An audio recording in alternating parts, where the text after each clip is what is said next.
السلام علیکم۔ آواز آئی جہنم میں پھینکاؤ، دوبارہ حکم ہوا جنت میں لے جاؤ۔ پوچھا گیا کیوں؟ فرمایا نبی اکرم صلی اللہ علیہ وآلہ وسلم پر درود بھیجتا تھا۔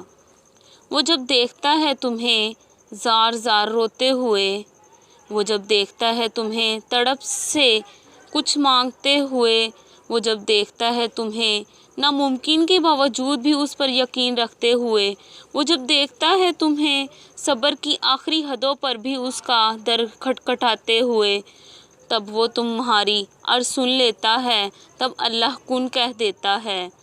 ایک رات ایسی بھی آئے گی جس میں ساری رات اس خوشی سے نیند نہیں آئے گی کہ صبح مدینہ کے لیے سفر کا آغاز ہوگا۔